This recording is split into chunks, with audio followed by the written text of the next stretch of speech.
Shave of the day. Good morning, everybody. Today we used Tabac in the jar, the tallow version, with the Taylor of Old Bond Street Pure Badger brush and the Yaqi Harlequin razor with an Iridium Super blade. My post shave was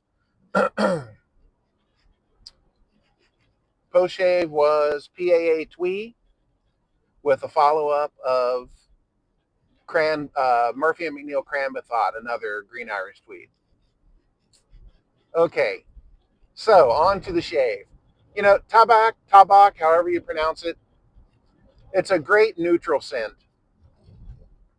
When you first get it and you get a sniff of it off the puck, you're like, Jesus Christ, this is an 85-year-old woman's hand cream. But then when you lather it up, it comes alive a little bit of a peppery scent comes out, very barbershoppy, very classic, very soapy. Um, it's a good scent. It's a good scent. If you just like a classic, clean smell, it's very nice.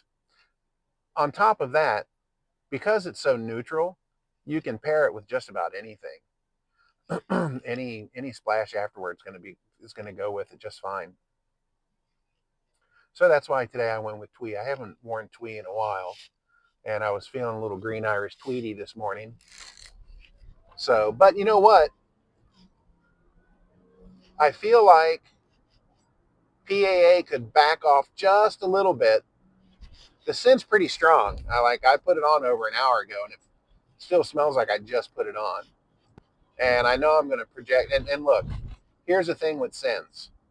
If you can smell yourself, you're wearing too much. And I didn't overdo it. So I never overdo my splashes. So actually, I just use a star jelly. I used one squirt. Um, and the scent it's there. It's still very strong. And if I can smell it, that means other people, that means it's showing up in the room 5 minutes before I get there.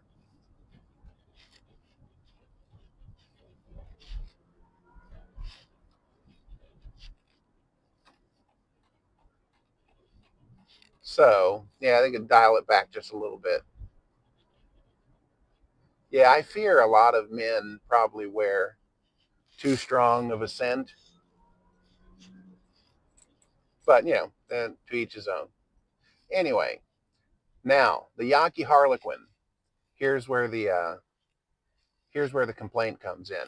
I'm not I'm not going to judge the Harlequin off of this shave. This was a pretty uncomfortable shave, but I was using that Iridium blade, and I've never used one before, so it could have been that. I'm stupid. I'm the type of person that grabs a first time using a razor and grab a blade that I've never used before, pair them up, and give it a shot. And usually it doesn't work out very well. So I want to give that Harlequin a couple more shaves with a couple more blades to see what we got. And if I've got another shave with say a Bic Chrome or a Boscott or a Filoso, and they come out really nice, then I know that the Iridiums are not for me, or at least not for that razor. I'll have to try the Iridium in a different razor too, just to see. But yeah, that's what that was. So anyway, today at school I've got tests, so I'm gonna be sitting there all morning listening to kids saying the exact same thing over and over and over again. Some of them are going to be very fast and get it done with, and some of them are going to be very slow and test my patience. So there's that. And not that I snap at the kids or anything, but just it gets irritating. I'm not a mean teacher. I don't snap at the kids. I don't think I've ever yelled at a kid. Well, maybe once when it was necessary, but not during tests. Of course not. They're trying. Anyway, anyway, that's how that is. All right, guys. Well, we will leave that at that. That was the shave of the day. We're hitting 5 minutes anyway. All right. So the question of the day is, what is your go-to soap and razor when you don't have much time? You got to get it done, but you still want quality. Do you have a favorite that you can just on a dime? All right, guys. Well, I guess we will call that one a shave, and y'all stay smooth.